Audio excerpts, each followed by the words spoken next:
प्रिय छात्रों, हम लोग यहाँ पर ज्ञान गोदावरी के नाम से एक चैनल खोल रखा है और ज्ञान गोदावरी का उद्देश्य जो है वह शिक्षा के क्षेत्र में आगे ले जाना।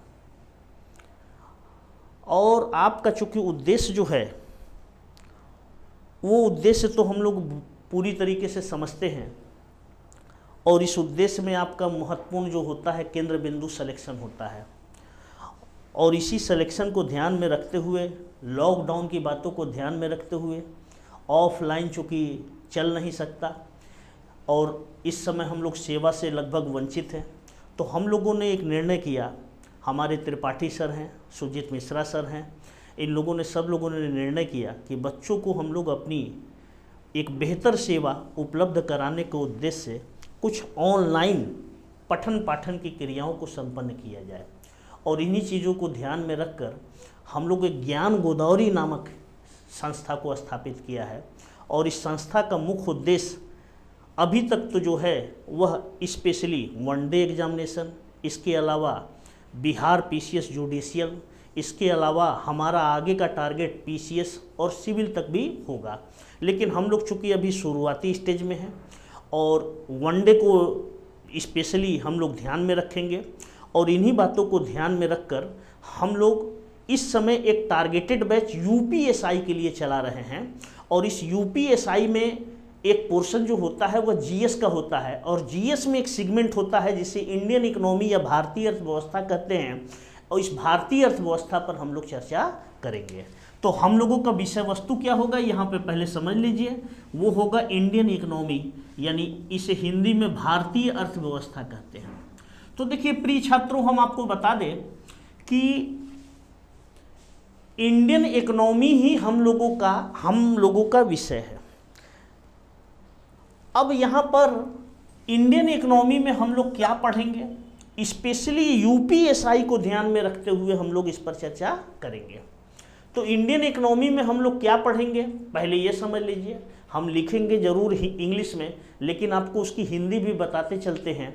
चूँकि यहाँ पर ज़्यादातर बच्चे जो होते हैं वह हिंदी भाषी बेल्ट के हैं, इसीलिए हम हिंदी को हमेशा बोलते हुए चलेंगे, यद्यपि हमारा लेखन जो होगा वह इंग्लिश में ही होगा। तो चलिए आगे की चर्चा करते हैं। हम लोग भारतीय अर्थव्यवस्था में भारतीय अर्थव्यवस्था के स्वरूप, इसकी संरचना और इसकी प्रवृत्ति को जानने के साथ साथ यह भी जानने की कोशिश करेंगे कि दुनिया के शेष देशों के साथ भारतीय अर्थव्यवस्था के किस प्रकार के संबंध है। तो भारतीय अर्थव्यवस्था में हम लोग इस पर चर्चा करेंगे। चूँकि एक डेमो क्लास के रूप में हम इंडियन इकोनॉमी में चूँकि बहुत सारे पार्ट होते हैं, इसके अगर विषय सूची में देखेंगे तो बहुत सारे चैप्टर मिलेंगे। हम इसमें से एक खंड उठाते हैं और वो खंड जो होगा भारतीय अर्थव्यवस्था का वो होगा इकोनॉमी डेवलपमेंट। इकोनॉमी डेवलपमेंट, आर्थिक विकास, ये हम लोगों का डेमो क्लास के रूप में टॉपिक हो गया और इसे आर्थिक विकास हम लोग कहेंगे। हिंदी में आर्थिक विकास, इंग्लिश में इकोनॉमी डेवलपमेंट। तो इकोनॉमी डेवलपमेंट पर हम लोग चर्चा करेंगे। आप जानते हैं कि विकास शब्द एक बहुत ही रोचक शब्द है और सभी लोग, जितने भी लोग आपसे मिलेंगे, सब चाहते हैं कि हम समृद्धि करना चाहते हैं, हम विकास करना चाहते हैं। सब लोगों की एक ही चाहत है कि हम विकास करना चाहते हैं। और विकास इतनी सेंसिटिव मुद्दा है इस समय इंडिया में कि कोई भी अगर नेता गलती से भी शब्द का नाम ले रहा है तो जनता इसके प्रति इतनी जागरूक है कि आप समझ लीजिए कि उसको इतना वोट दे रही है कि स्वयं वो समझ नहीं पा रहे हैं कि आखिर में इकोनॉमी डेवलपमेंट से वोट मिला या हमारी राजनीति की प्रबंधन से वोट मिला।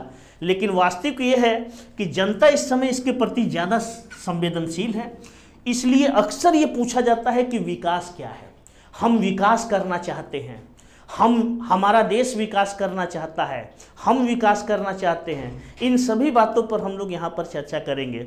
लेकिन चर्चा करने के पहले हम आप लोगों को बता दें कि पहला सवाल ये उठता है आपके मन में कि इकोनॉमी डेवलपमेंट या आर्थिक विकास कहते किसे हैं। तो सबसे पहले आर्थिक विकास को हम लोग डिफाइन करेंगे। तो आर्थिक विकास देखिए एक प्रावैगिक संकल्पना है, यानी समय के साथ साथ हम लोग ये देखते हैं कि ये बढ़ती चली जाती है। तो आर्थिक विकास की परिभाषा के संबंध में अर्थशास्त्री एक मत नहीं है, लेकिन हम सीधे आपको एक मॉडर्न इकोनॉमिस्ट प्रोफेसर किंडलबर्गर है उनकी परिभाषा आपके सामने प्रस्तुत करेंगे। तो किंडलबर्गर देखिए आर्थिक विकास को परिभाषित कैसे करते हैं ये पहले समझ लीजिए। तो किंडलबर्गर महोदय जो होते हैं वो कहते हैं कि जब समय पर्यंत का मतलब समय गुजरने के साथ साथ, समय गुजरने का मतलब इस साल, उसके अगले साल, उसके अगले साल, ये क्या है, time period, with in time period, यानी समय पर्यंत। जब समय पर्यंत किसी अर्थव्यवस्था के, देखिए यानी कहने का मतलब है कि विद इन टाइम पीरियड,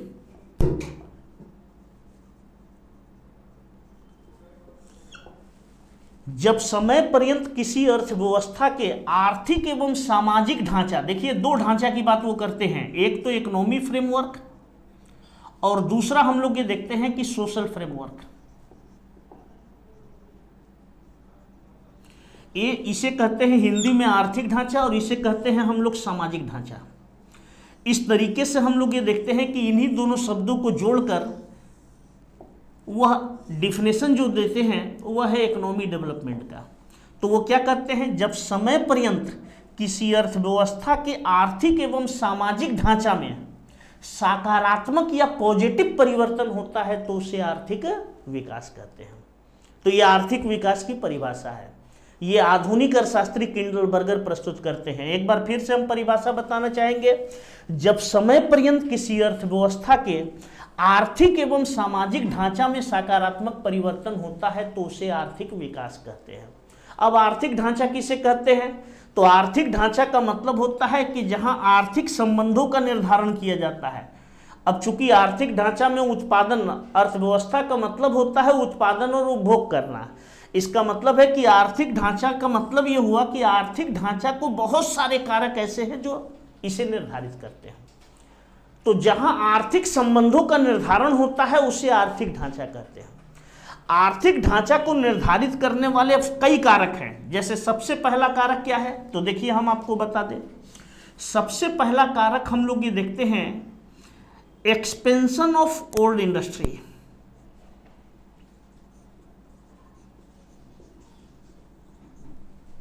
और इस्टेब्लिशमेंट ऑफ न्यू इंडस्ट्री।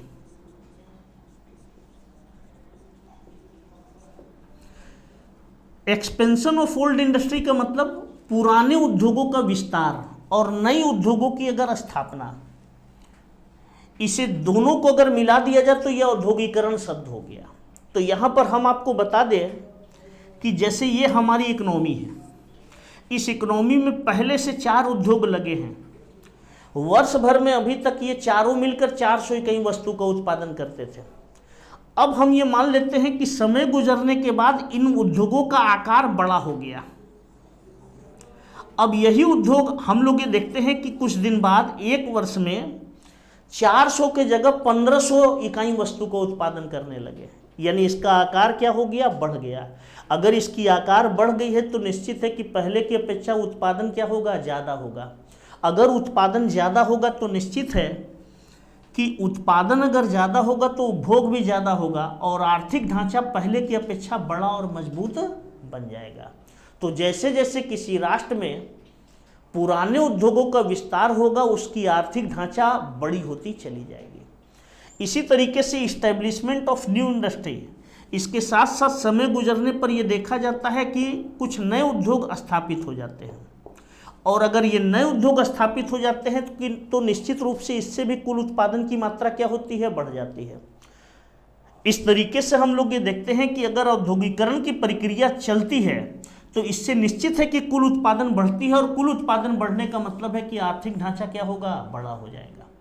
इसी तरीके से आर्थिक ढांचा का तीसरा निर्धारक हम लोग ये देखते हैं कि प्रोडक्टिविटी है। प्रोडक्टिविटी को हिंदी में क्या कहते हैं, उत्पादकता। उत्पादकता यानी उत्पादन के परिवर्तन की दर को उत्पादकता कहते हैं। जैसे कल्पना कर लीजिए कि एक बढ़ई है दिन भर में 5 चेयर का उत्पादन करता है, लेकिन कुछ दिन बाद वही बढ़ई हम लोग ये देखते हैं कि 2-3 साल गुजरने पर वही बढ़ई उतने ही घंटे में 8 चेयर का उत्पादन करने लगता है। तो इसका मतलब है कि बढ़ई एक प्रकार का श्रमिक है या श्रम है। इसका मतलब है कि श्रमिक की उत्पादकता क्या हो गई, बढ़ गई। अगर श्रम की उत्पादकता बढ़ जाए पूंजी की उत्पादकता बढ़ जाए, भूमि की उत्पादकता बढ़ जाए, तो निश्चित है कि इससे भी कुल उत्पादन की मात्रा क्या होगी, बढ़ेगी। और कुल उत्पादन अगर बढ़ेगी तो आर्थिक ढांचा पहले से बड़ा और मजबूत हो जाएगा। इसी तरीके से हम लोग ये देखते हैं कि आर्थिक ढांचा का चौथा निर्धारक इनोवेशन रेट है। इनोवेशन को हिंदी में क्या कहते हैं, नवपरिवर्तन। नवपरिवर्तन का मतलब किसी नई वस्तु की उत्पादन कर लेना नवपरिवर्तन है, किसी नई उत्पादन की तकनीक की खोज कर लेना नवपरिवर्तन है, इसी तरीके से किसी नए खान की खोज कर लेना नवपरिवर्तन है। तो हम लोग ये देखते हैं कि किसी नए बाजार की खोज कर लेना या विक्रय कला की खोज कर लेना नवपरिवर्तन है। तो नवपरिवर्तन अगर होगा तो निश्चित है कि पहले की अपेक्षा कुल उत्पादन की मात्रा क्या होगी, बढ़ेगी। और अगर कुल उत्पादन की मात्रा बढ़ेगी तो निश्चित है कि आर्थिक ढांचा पहले की अपेक्षा बड़ा और मजबूत हो जाएगा। इसी तरीके से हम लोग ये देखते हैं कि इसके अलावा भी अन्य कारक हैं जो आर्थिक ढांचा को निर्धारित करते हैं। इन ढांचा में हम लोग ये देखते हैं कि जैसे फाइनेंशियल इंस्टीट्यूशंस वगैरह है, इसके अलावा टेक्निकल प्रोग्रेस वगैरह है। हम लोग ये देखते हैं कि ये भी कारक कहीं ना कहीं आर्थिक ढांचा को प्रभावित करते हैं। लेकिन मोटे तौर पर हमने बताया कि आर्थिक ढांचा को प्रभावित करने वाले ये 4 कारक हैं और यही 4 कारक आर्थिक ढांचा को बड़ा और मजबूत बना सकते हैं। अगर औद्योगिकरण की दर मजबूत हो, उत्पादकता बढ़े, इनोवेशन रेट क्या हो जाए, बढ़ जाए, तो निश्चित है कि इनमें सकारात्मक परिवर्तन होगा तो आर्थिक ढांचा पहले की अपेक्षा बड़ी और मजबूत हो जाएगी। इसी तरीके से दूसरा हम लोग ये देखते हैं कि सामाजिक ढांचा है, जहां सामाजिक संबंधों का निर्धारण होता है उसे सामाजिक ढांचा कहते हैं। सामाजिक संबंध को निर्धारित करने वाले कई कारक हैं। जैसे सबसे पहला कारक हम लोग ये देखते हैं कि सामाजिक ढांचा को निर्धारित करने वाला कारक जो है वह है पॉवर्टी। दूसरा हम लोग ये देखते हैं कि अनएम्प्लॉयमेंट। पॉवर्टी को क्या कहते हैं, देखिए पॉवर्टी का या गरीबी जिसे हिंदी में कहते हैं, गरीबी को परिभाषित करते हुए यही कहा जाता है कि जब कोई व्यक्ति निश्चित न्यूनतम आवश्यकता को प्राप्त करने से वंचित हो जाता है तो उसे गरीब कहते हैं। हम लोग ये देखते हैं कि गरीबी एक समाज की समस्या है, इसे समाज का अभिशाप माना जाता है। समय के साथ गरीबी क्या होनी चाहिए, कब होनी चाहिए। जिस समाज में गरीबी अनुपात ऊंची होती है वह सामाजिक संबंध या सामाजिक ढांचा अपने आप क्या होता है, कमजोर होता है। अतः समय के साथ निश्चित है कि गरीबी क्या होनी चाहिए, कम होनी चाहिए। और जैसे जैसे गरीबी कम होगी वैसे वैसे सामाजिक ढांचा पहले की अपेक्षा बड़ा और मजबूत होता चला जाएगा। इसी तरीके से दूसरा निर्धारक है अनएम्प्लॉयमेंट। हम लोग ये देखते हैं कि बेरोजगारी यह भी एक समाज की प्रमुख समस्या है। अक्सर लोग गरीबी बेरोजगारी को आर्थिक समस्या समझते हैं, लेकिन ऐसा नहीं है। याद रखिएगा, ये एक सामाजिक समस्या है। समाज शास्त्र में ही इसका बेहतर अध्ययन किया जाता है। अर्थशास्त्र केवल इतना करता है कि गरीबी बेरोजगारी को कम करने के लिए प्लान बना देता है या प्रोग्राम फिट कर देता है ताकि एक साथ गरीबी तथा बेरोजगारी जैसी समस्या को समाप्त किया जा सके। तो बेरोजगारी का मतलब जब कोई व्यक्ति न्यूनतम आवश्यकता को प्राप्त करने से जब कोई व्यक्ति न्यूनतम मजदूरी पर कार्य को प्राप्त करने में असफल रहता है तो उसे बेरोजगारी कहते हैं। जब कोई व्यक्ति न्यूनतम मजदूरी या प्रचलित मजदूरी दर पर कार्य को प्राप्त करने में असफल रहता है तो उसे बेरोजगारी कहते हैं। और बेरोजगारी से आप जानते हैं कि असंतोष की उत्पत्ति होती है, और जब लोग बेरोजगार होते हैं तो ये समाज में एक नई मुसीबत खड़ा कर देते हैं। यहीं से हम लोग ये देखते हैं कि समाज में क्राइम की शुरुआत हो जाती है, और इस क्राइम को रोकने के लिए और सामाजिक संबंधों को मजबूत बनाने के लिए क्राइम को रोकना अत्यंत आवश्यक होगा। अगर ऐसा हम नहीं कर पाएंगे तो एक समाज में बहुत बड़ी अव्यवस्था की शुरुआत हो जाएगी। जनरली ये देखा जाता है कि बेरोजगारों की फौज जो होती है वह समाज से कट जाती है और इनके मन में असंतोष होता है, और यह असंतोष कभी भी विद्रोह को क्या कर सकती है, जन्म दे सकती है, और इससे सामाजिक ढांचा तहस नहस हो सकता है। अतः समय के साथ बेरोजगारी को क्या होनी चाहिए, कम होनी चाहिए।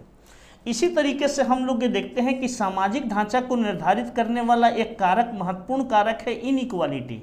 इनइक्वालिटी को हिंदी में कहते हैं असमानता।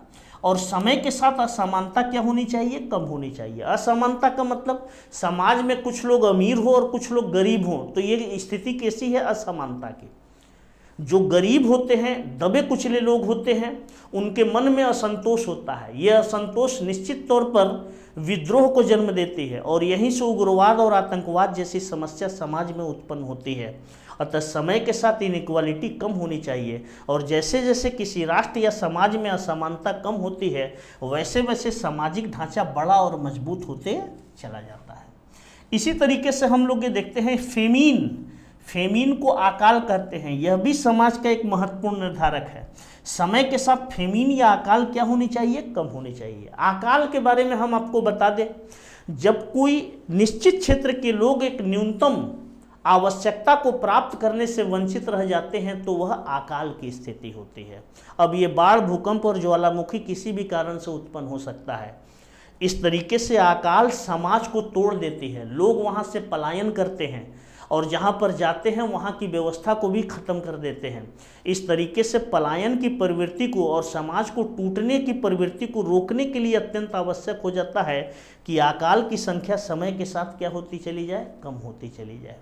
इसके अलावा समाज का निर्धारक जो है, सामाजिक ढांचा का निर्धारक, जैसे एजुकेशन है, एजुकेशन को शिक्षा कहते हैं। इसी तरीके से हेल्थ फैसिलिटी है, हेल्थ फैसिलिटी को स्वास्थ्य सुविधा कहते हैं। आप जानते हैं कि शिक्षा समाज का एक महत्वपूर्ण निर्धारक है। जैसे जैसे किसी समाज में साक्षरता की दर बढ़ती है वो समाज यूनिफॉर्म हो जाता है और जब समाज यूनिफॉर्म होता है तो निश्चित है कि यहाँ पर कल्चरल डेवलपमेंट होता है और इससे कल्चरल डेवलपमेंट से सामाजिक संबंध में घनिष्ठता उत्पन्न होती है। इसी तरीके से हम लोग ये देखते हैं कि अगला फैसिलिटी है हेल्थ फैसिलिटी। हेल्थ फैसिलिटी जिस समाज में अच्छी होती है वहाँ के लोग स्वस्थ होते हैं, सुंदर होते हैं, सुडौल होते हैं, इनकी उत्पादकता ऊंची होती है, इनकी सोच और विचार अच्छी होती है, यह तरक्की और खुशहाली की ओर ले जाने वाले लोग होते हैं। अतः समय के साथ हम लोग ये देखते हैं कि स्वास्थ्य की सुविधा क्या होती चली जाए? बढ़ती चली जाए। और जैसे जैसे ये समाज में सुविधाएँ बढ़ेंगी, साक्षरता अनुपात जैसे जैसे बढ़ेगा, इसी तरीके से स्वास्थ्य की सुविधाएं जैसे जैसे बढ़ेगी, सामाजिक ढांचा बढ़िया और मजबूत होता चला जाएगा। अगर ये हम लोग ये देखते हैं कि ये 8-10 कारक हैं, इन सभी कारकों में यानी सामाजिक ढांचा में अगर देखा जाए कि इन सभी कारकों में हमारे अनुकूल या सकारात्मक परिवर्तन होगा तो निश्चित है कि सामाजिक ढांचा में सकारात्मक बदलाव होगा और सामाजिक ढांचा में सकारात्मक बदलाव होगा तो निश्चित है कि वह आर्थिक विकास का एक महत्वपूर्ण फैक्टर है। इस तरीके से हम लोग ये देखते हैं कि ये इसका ड्राफ्टिंग हो गया इकोनॉमी डेवलपमेंट के। अब आप परिभाषा दे सकते हैं एक बार नया। देखिए, समय के साथ क्या होना चाहिए? समय के साथ हम लोग ये देखते हैं कि औद्योगिकरण की दर बढ़ती चली जाए, उत्पादकता की स्तर बढ़ती चली जाए, इनोवेशन रेट क्या हो जाए? बढ़ती चली जाए। अगर ये सब में बदलाव इस तरीके का हो रहा है तो आर्थिक ढांचा पहले से बड़ा और मजबूत बन जाएगा। इसी तरीके से हम लोग ये देखते हैं कि समय के साथ अगर गरीबी कम हो, बेरोजगारी कम हो, असमानता कम हो, फेमिन की संख्या कम हो, एजुकेशन लेवल बढ़ जाए, हेल्थ फैसिलिटी बढ़ जाए तो निश्चित है कि सामाजिक ढांचा इससे बड़ा और मजबूत होता चला जाएगा। अगर इन दोनों ढांचा में सकारात्मक परिवर्तन होता है तो आप कहते हैं कि आर्थिक विकास है। और एक बार अगर किसी देश में विकास शुरू होती है तो ये चलती चली जाती है और फिर अर्थव्यवस्था पीछे मुड़ने का नाम नहीं लेती। इसीलिए कहा जाता है कि विकास संचयी और असतत प्रक्रिया है। हम लोग ये देखते हैं कि ये जब एक बार शुरू होता है तो ये आगे इकोनॉमी को निरंतर लेकर चला जाता है। तो इस तरीके से हम लोग आर्थिक विकास को डिफाइन करते हैं। तो इसका मतलब ये हुआ कि एक साथ इन 10-12 कारकों में परिवर्तन हो तभी विकास होगा। अगर इनमें किसी एक में भी नकारात्मक परिवर्तन हुआ तो विकास नहीं होगा। तो आर्थिक विकास की एक बार परिभाषा, जब समय पर्यंत किसी अर्थव्यवस्था के आर्थिक एवं सामाजिक ढांचा में सकारात्मक परिवर्तन होता है तो उसे आर्थिक विकास कहते हैं। आर्थिक विकास का मतलब है कि इन 10-12 कारकों में हमारे अनुकूल परिवर्तन हो, जैसा हम चाहते हैं, तभी विकास माना जाएगा, अन्यथा विकास नहीं माना जाएगा। अब देखिए, एक साल में किसी भी राष्ट्र या किसी भी अर्थव्यवस्था में 10-12 कारक में या घटक में परिवर्तन हो सकता है? नहीं।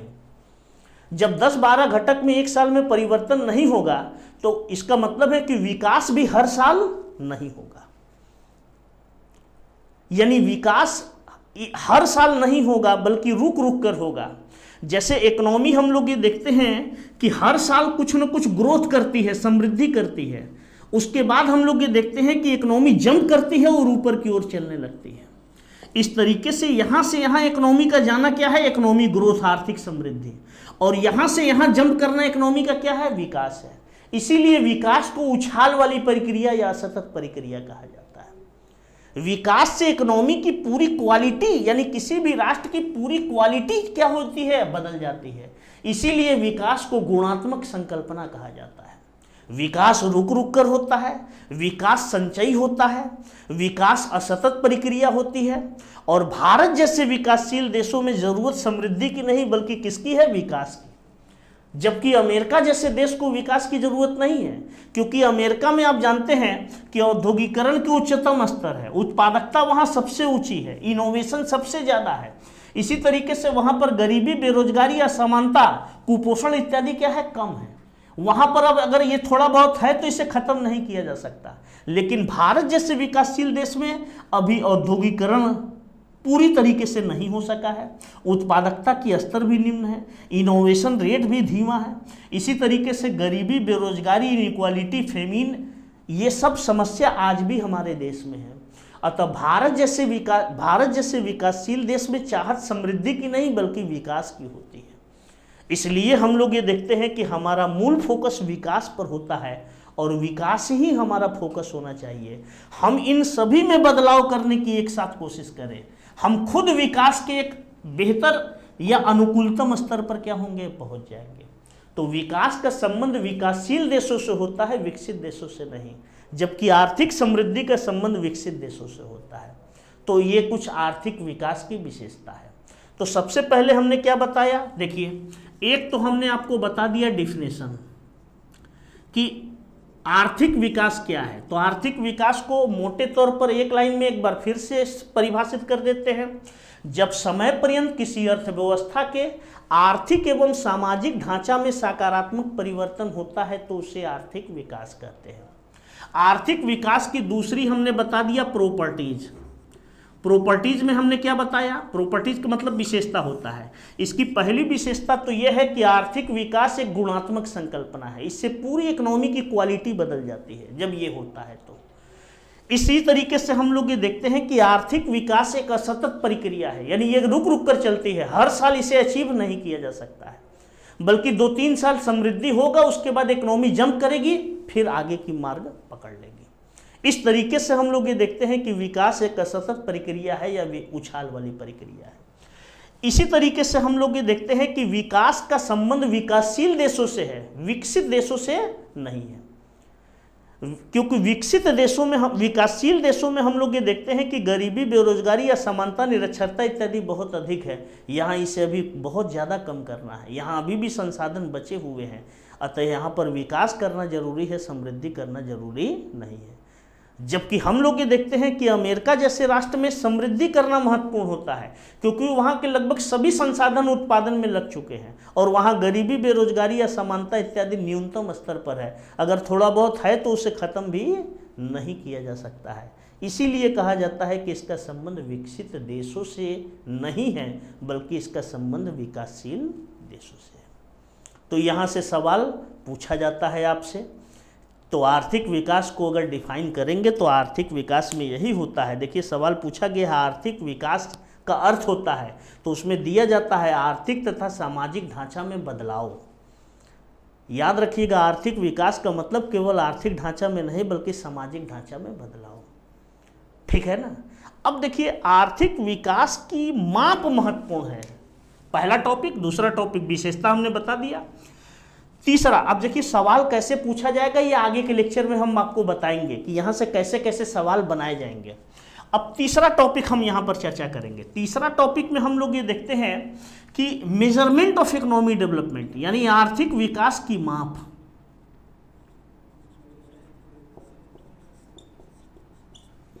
आर्थिक विकास की माप एक बड़ी मुश्किल काम है, क्योंकि 10-12 घटक में एक साथ परिवर्तन को मापना बड़ा मुश्किल होता है। इसके लिए अर्थशास्त्रियों ने क्या किया, सूचकांक का निर्माण किया। सबसे पहले हम लोग ये देखते हैं कि सूचकांक किसके द्वारा बनाया गया। तो देखिए, मेजरमेंट में सबसे पहले 1980 में हम लोग ये देखते हैं कि एक अर्थशास्त्री आते हैं जिनका नाम है एमडी मॉरिस। 1980 में एक अर्थशास्त्री है एमडी मॉरिस, उन्होंने आर्थिक विकास को मापने के लिए एक सूचकांक बनाया।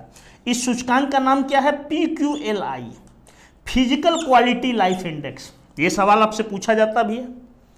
जीवन की भौतिक गुणवत्ता सूचकांक। जीवन की भौतिक गुणवत्ता सूचकांक में 3 इंडिकेटर या 3 संकेतक को लिया गया है। सबसे पहला संकेतक क्या है, तो एवरेज लाइफ एक्सपेक्टेशन, यानी औसत जीवन प्रत्याशा। जीवन प्रत्याशा का मतलब समझ लीजिए, एक व्यक्ति जन्म से लेकर जितने वर्ष तक जीने की आशा रखता है उसे जीवन प्रत्याशा कहते हैं। याद रखिएगा, जीवन प्रत्याशा एक देश के ढांचा पर निर्भर होता है। जिस देश का ढांचा बेहतर होता है वहाँ जीने की आशा ऊंची होती है। हम लोग ये देखते हैं कि जहाँ पर गरीबी, बेरोजगारी, असमानता, निरक्षरता कम होगी, जहाँ health facility, education facility, employment opportunity, जहाँ पर आधारभूत सुविधाएं यानी जीवन की आधारभूत सुविधाएं जहाँ पर पर्याप्त मात्रा में उपलब्ध होगी, वहाँ जीने की संभावना ज़्यादा होती है। इसीलिए विकसित देशों में जीवन प्रत्याशा ऊंची होती है, जबकि विकासशील देशों में जीवन प्रत्याशा कम होती है। अगर किसी देश में औसत जीवन प्रत्याशा समय के साथ बढ़ती चली जाएगी तो निश्चित है कि उस देश का जीवन भौतिक गुणवत्ता सूचकांक का मूल्य क्या होगा, बढ़ेगा। याद रखिएगा, जीवन की भौतिक गुणवत्ता सूचकांक का मूल्य 1 से 100 के बीच में है। अब ये बनाया कैसे जाता है ये आपको जानना जरूरी नहीं है, क्योंकि जो वनडे के पेपर बनाए जाते हैं उसमें केवल आपसे फैक्ट पूछे जाते हैं। तो ये तो आप समझ ही गए होंगे कि आर्थिक विकास को मापने के लिए सबसे पहला सूचकांक जो बनाया गया उसका नाम है जीवन की भौतिक गुणवत्ता सूचकांक। इस सूचकांक में स्केल कितना है, 1 से 100, यानी जिस देश का सूचकांक मूल्य 100 के समीप होगा वह देश अत्यधिक विकसित देश होगा, और जिस देश का सूचकांक मूल्य 1 के समीप होगा वो सबसे न्यूनतम विकसित देश माना जाएगा। हम लोग ये देखते हैं कि एवरेज लाइफ एक्सपेक्टेशन अगर किसी देश की बढ़ेगी तो निश्चित है कि उस देश की PQLI वैल्यू बढ़ेगी।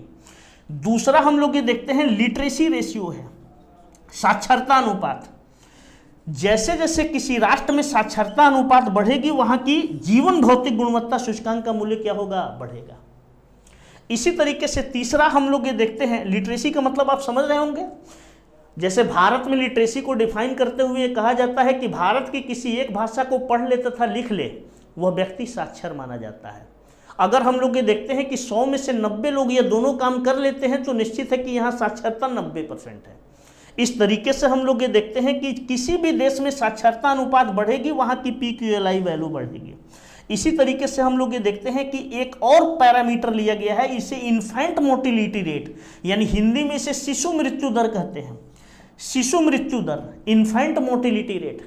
शिशु का मतलब जो बच्चा अपना एक बर्थडे पूरा न किया हो, यानी 365 दिन से कम आयु के बच्चे को शिशु कहते हैं। शिशु मृत्यु दर का मतलब, तो हम लोग ये कहते हैं कि 1000 जन्म लेने वाले शिशुओं में से जितने शिशु मर जाते हैं वही शिशु मृत्यु दर है।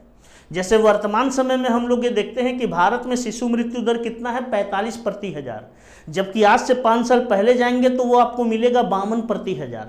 इसका मतलब है कि समय के साथ शिशु मृत्यु दर हमारे देश में क्या हो रही है, कम हो रही है। और जैसे जैसे किसी देश में शिशु मृत्यु दर कम होगी वहाँ की PQLI वैल्यू क्या होगी, बढ़ेगी। इस तरीके से इन 3 संकेतकों को लेकर एक सूचकांक बनाया गया है। अगर ये 3 संकेतक को देखते हैं तो ये तीनों संकेतक जो होता है वो कहीं न कहीं सामाजिक ढांचा के निर्धारित करने वाले कारक और आर्थिक ढांचा के निर्धारित करने वाले कारकों से इंटर रिलेटेड है। और इसी इंटर रिलेटेड होने की वजह से इन तीनों इंडिकेटर को लेकर एक सूचकांक बनाया गया और इसी सूचकांक के आधार पर विकास को मापने का पहली बार प्रयास किया गया। लेकिन ये प्रयास रहा, लेकिन आलोचना भी खूब होगा। बाद में हम लोग ये देखते हैं कि आर्थिक विकास को मापने के लिए एक नया पैरामीटर लेकर आया जाता है और इस बार पैरामीटर हम लोग ये देखते हैं कि यूनाइटेड नेशन डेवलपमेंट प्रोग्राम लेकर आती है।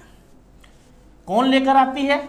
United Nation Development Programme, UNDP इसे संक्षिप्त रूप में कहते हैं।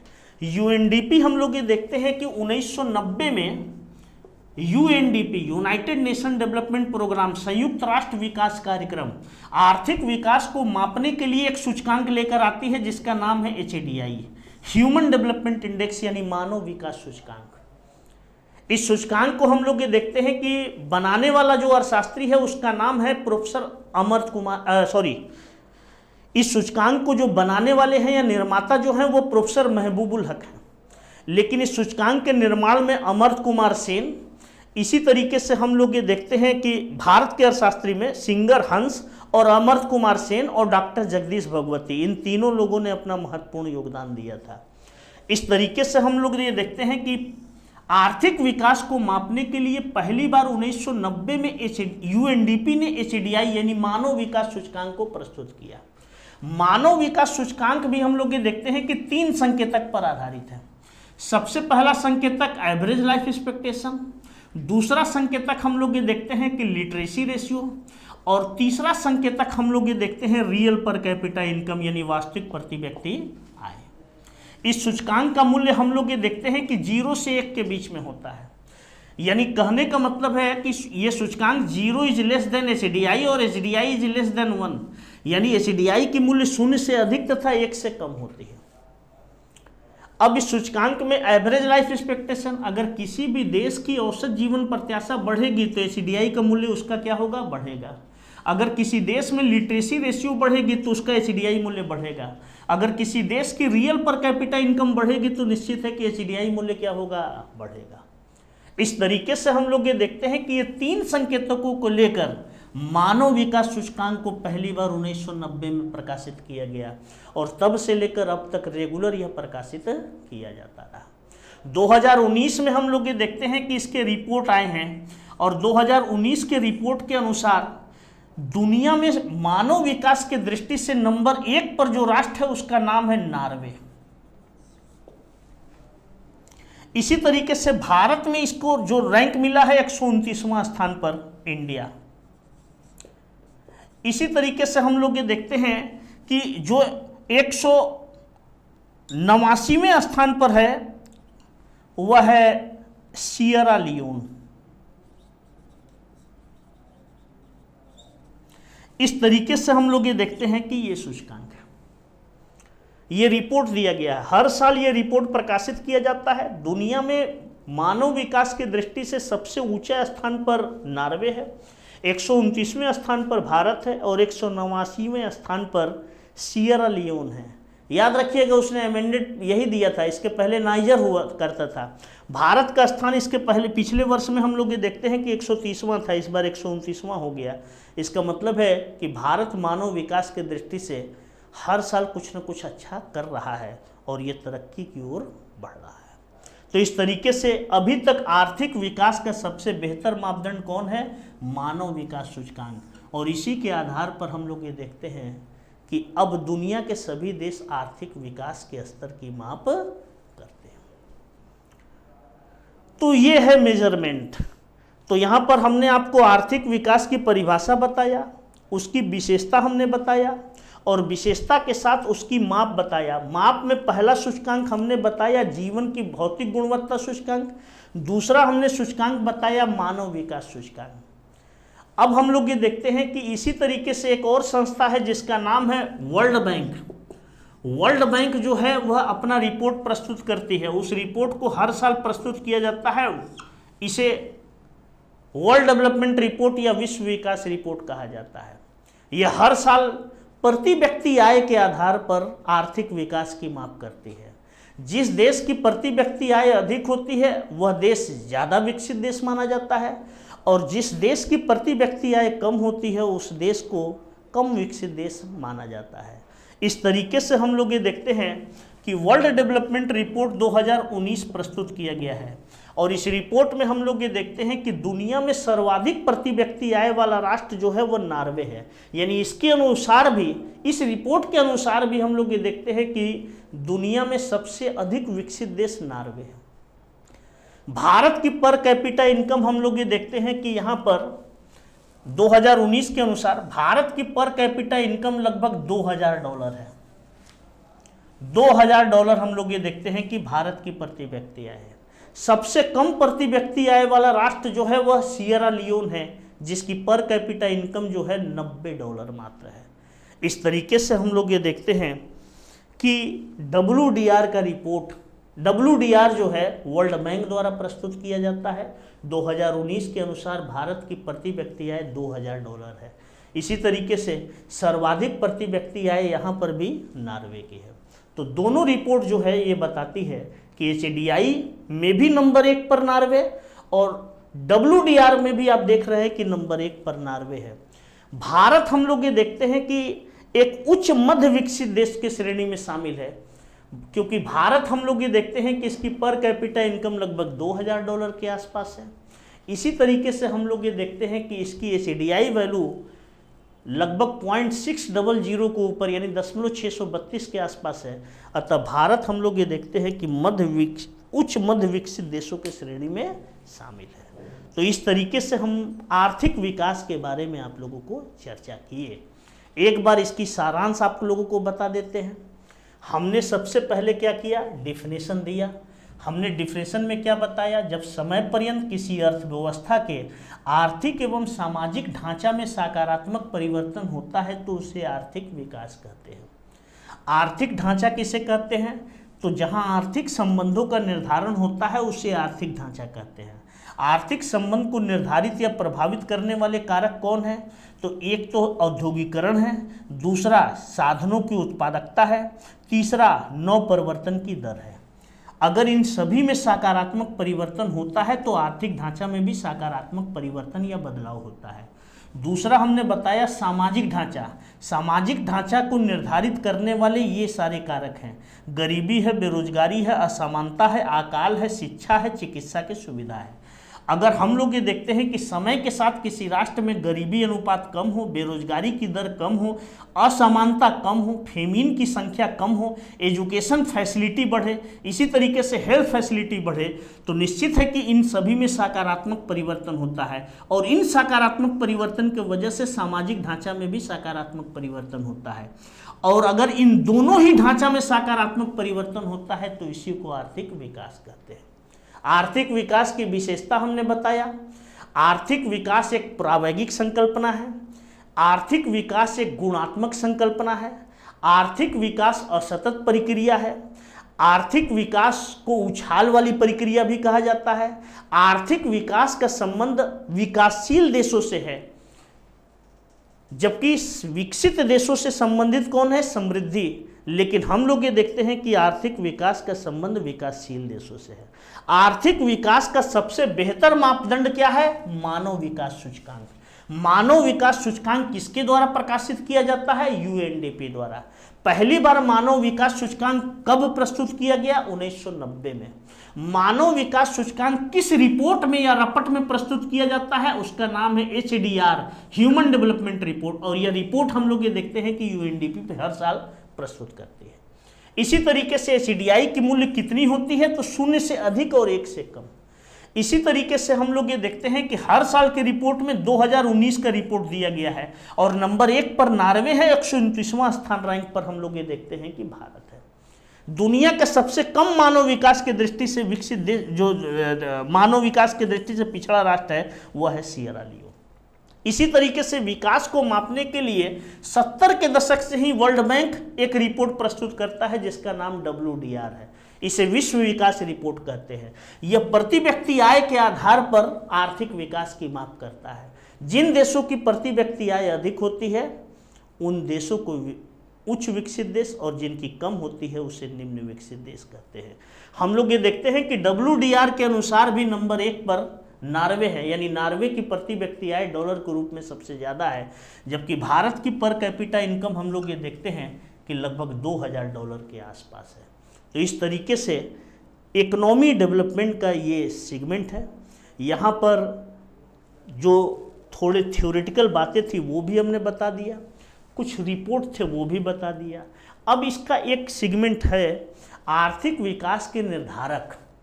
यहाँ से भी आपसे सवाल पूछा जाता है कि किसी भी देश में आर्थिक विकास को निर्धारित करने वाले कौन महत्वपूर्ण कारक है, तो आर्थिक विकास के निर्धारक के बारे में आगे चर्चा किया जाएगा। तो आज के लेक्चर में इतना ही हमारी बात, और आप लोग गंगा गोदावरी चैनल को ज़्यादा से ज़्यादा सब्सक्राइब और लाइक करें, और इस वीडियो को आप लोग देखें ताकि हम लोग आगे वीडियो बनाते रहें और आप लोगों को हम लोग अपनी सेवा देते रहें। और इस सेवा का उद्देश्य आप जान लीजिए कि शुद्ध रूप से आपको अपने लक्ष्य तक पहुंचाने में हम लोग एक साधन के रूप में कार्य करें। इसलिए आप लोगों से ज़्यादा विनती है कि इसे लाइक करें, शेयर करें, सब्सक्राइब करें और इसे आगे पहुंचाएं ताकि हम लोग का भी मनोबल बढ़े और हम लोग नए नए टॉपिक पर वीडियो लेकर आएँ। हम लोग कुछ बर्निंग टॉपिक पर भी वीडियो बनाकर आपके सामने प्रस्तुत करेंगे। और चूँकि इंडियन इकोनॉमी आप जानते हैं कि अत्यंत ही डायनेमिक सब्जेक्ट है और हमेशा इसमें बदलाव होता रहता है, इसलिए अप टू डेट होना इसमें बहुत ही महत्वपूर्ण होता है। तो हम आप लोगों को कुछ करंट इवेंट्स जो आर्थिक घटना चक्र है उसको लाकर आपके सामने समय समय पर प्रस्तुत करते रहेंगे, और आप लोग इसे देखें और लाभान्वित हो और आप लोग अपने उद्देश्य में सफल हो। हमारी दुआएं और आशीर्वाद सब कुछ आप लोगों के साथ है। थैंक यू, धन्यवाद।